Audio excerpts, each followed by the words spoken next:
turabasuje bakunzi bacu baherereye hirya no hino hano mu gihugu ndetse n'inyuma yacyo. Uyu munsi twabateguriye urutonde rw'abakobwa 10 hano mu Rwanda bakamejeje mu gukina filime, babikora neza kandi babikora nk'umwuga ubatunze.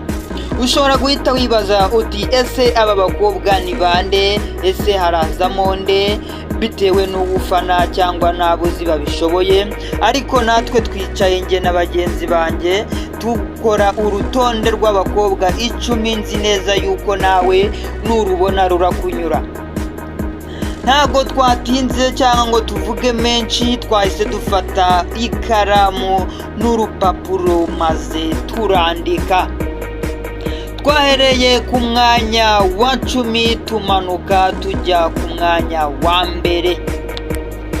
Ntabwo twatinze rero, ku mwanya wa 10 turahasanga umukobwa mwiza w'inzobe uteye neza, ufite amaso meza. Uwo na wundi yitwa Niyonsenga Joseline aka Jojo. Uyu nguyu muramuzi, twese turamuzi. Ubu ngubu arimo arakina kwa Miss Nyambo muri filime yitwa Ibanga ndetse no muri proje za Kiramani.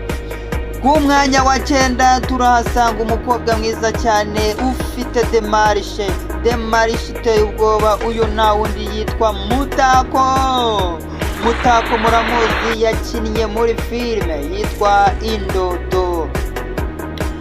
Ku mwanya wa 8 turasanga uwo bita Rufonsina kabuhariwe, umukobwa uteye ubwoba, umukobwa uzi kwagatinga bitabaho.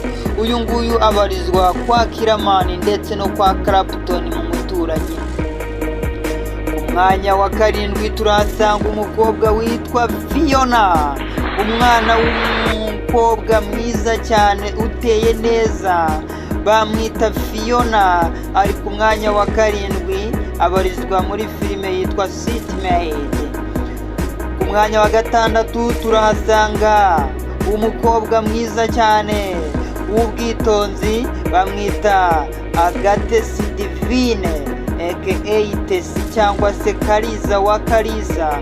Muramuzi cyane muri filime yitwa The Secret Love na filime yitwa Kariza wa Kariza. Umwanya wa 5 turasanga uwo bita Irakoze Ariane Vanessa aka Maya, muramuzi muri Seatmate no muri filime yitwa The Secret Love.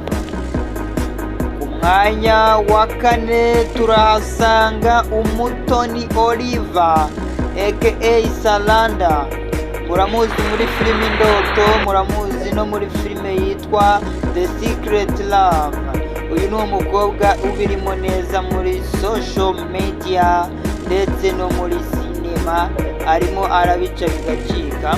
Ku mwanya wa 3 turasanga uwitwa Uwase Delphine aka Soleil, abarizwa muri Bamenya, arimo arabica bigacika. Yatangiranye na Bamenya kugeza na n'ubu niho akiri.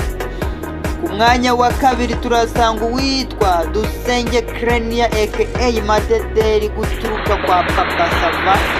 Ewana muramuzi kwa Papa Sava ndetse no mu Ndoto yakinnyemo, nyuma yaho aza kuvamo.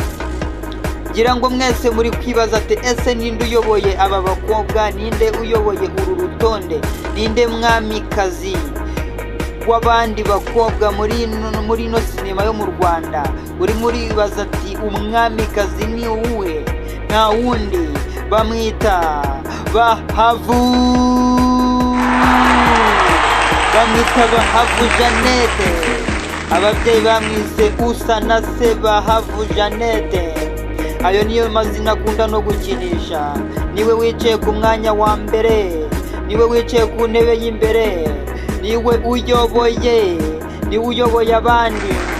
Ngira ngo murabibona urutonde rw'abakobwa 10 bayoboye muri sinema nyarwanda. Mwari kumwe nitwa Gatuza Kameni Nosho cyuma cyasagutse ku ndege aka Gisorori aka Walusu niba utarakanda subscribe, kanda subscribe ukande n'akazogera kugira ngo tubane buri munsi.